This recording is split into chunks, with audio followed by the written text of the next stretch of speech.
50% hair care एकाच रेमेडीने होणार आहे, अशी कोणती रेमेडी आहे? तर बघा, नैसर्गिक वस्तूंनी बनलेलं हे जे तेल आहे की नाही, तर हे साठवून ठेवायचं आहे आणि त्याच्यासोबतच काही अशा वस्तू आहेत की नाही, त्याने रेमेडी बनवायची आहे.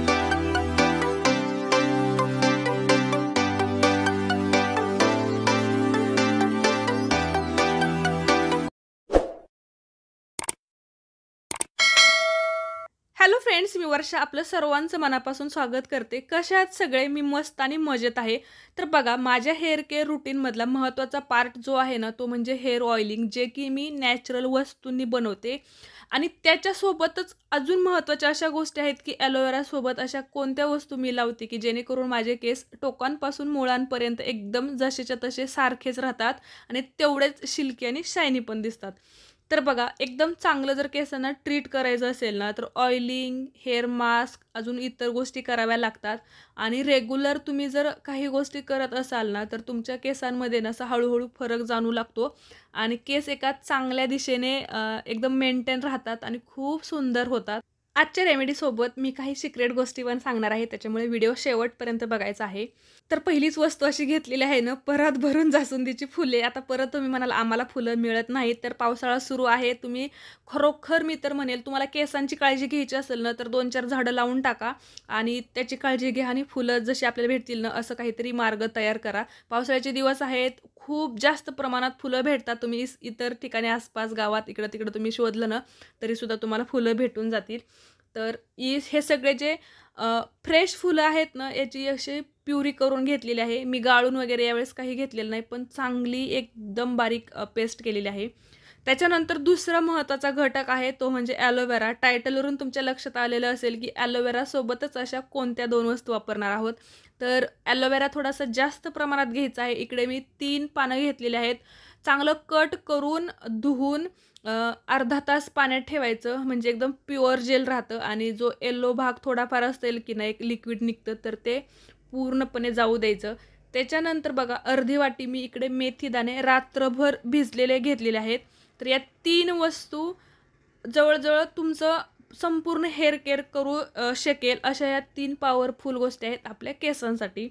फक्त याचा आपण वेगवेगळ्या प्रकारात वापर करतो. कोणत्या वस्तूंसोबत कोणत्या वस्तू वापरायच्या हेच मी प्रत्येक व्हिडिओमध्ये सांगत असते. कारण की कोणत्या वस्तूसोबत कोणती वस्तू टाकल्यानंतर काय रिझल्ट्स भेटतात किंवा कोणता हेअर मास्क तयार होतो. आता हे पण मी गाळून घेतलेलं आहे, कारण की हे थोडंसं त्याचे ना तुकडे राहतात ॲलोवेराचे, कारण की आपण अगोदर जेल काढलेलं नाही, संपूर्ण असंच वाटून घेतलेलं आहे त्याच्यामुळे. आणि तीनही जे वस्तू आहेत की नाही, ते बघा असं मिक्स करून घेतलेलं आहे.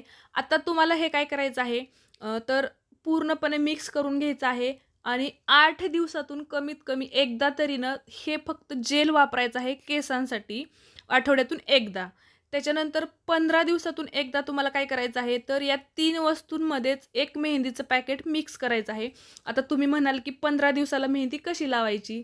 तर बघा, या ठिकाणी आपण मेहंदी कलरसाठी वापरत नाहीत. कलरसाठी जर वापरत असेल तर डिकॉक्शन, लोखंडी कढई किंवा इतर जे पण माझे व्हिडिओज आहेत ना, त्याच्यावरून तुमच्या लक्षात येईल.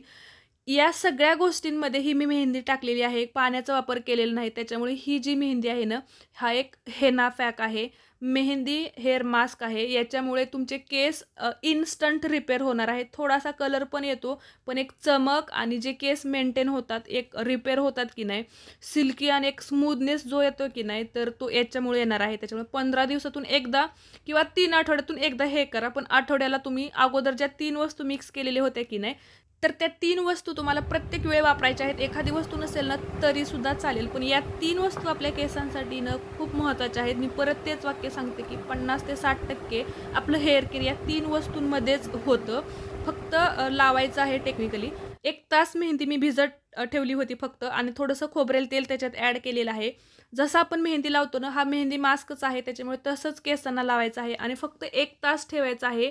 तर 1 तासानंतर याचे रिझल्ट्स जे आहेत की नाही, तर ते तुम्ही स्वतः बघा. इतर वेळेला तुम्ही जे मेहंदी लावता कलरसाठी किंवा व्हाईट हेअरसाठी, तर त्याची जी प्रोसेस आहे किंवा त्याची जी संपूर्ण माहिती आहे ना, तसेसुद्धा व्हिडिओज आहेत.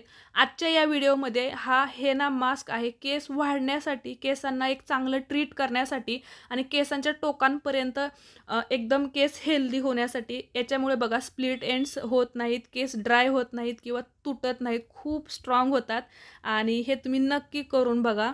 तुम्ही जर रेग्युलर फॉलोवर असाल ना, तर तुमच्या लक्षात येईल की प्रत्येक महिन्यात मी वेगवेगळ्या प्रकारे मेहंदी लावतेच आणि असे पण अधूनमधून लावतच असते. ज्यावेळेस माझे केस खूप जास्त डॅमेज झालेले नसतात किंवा खूप जास्त काही कलरची गरज नसते ना, त्यावेळेस मी असे सुद्धा व्हिडिओ ट्राय करते किंवा असे मेहंदी पॅक ट्राय करत असते. तर या सगळ्या नॅचरल गोष्टींनीच केस माझे खूप मेंटेन राहतात आणि मला हे तुम्हाला सांगायला सुद्धा खूप छान वाटतं, की तुमच्यामुळे मी माझ्या केसांची अजून काळजी घेते आणि अजून व्हिडिओ बनवते. त्याच्यामुळे माझेसुद्धा केस हेल्दी राहतायत आणि तुम्हालासुद्धा त्याची मदत होते. तर व्हिडिओ कसा वाटला हे मला नक्की सांगा. धन्यवाद.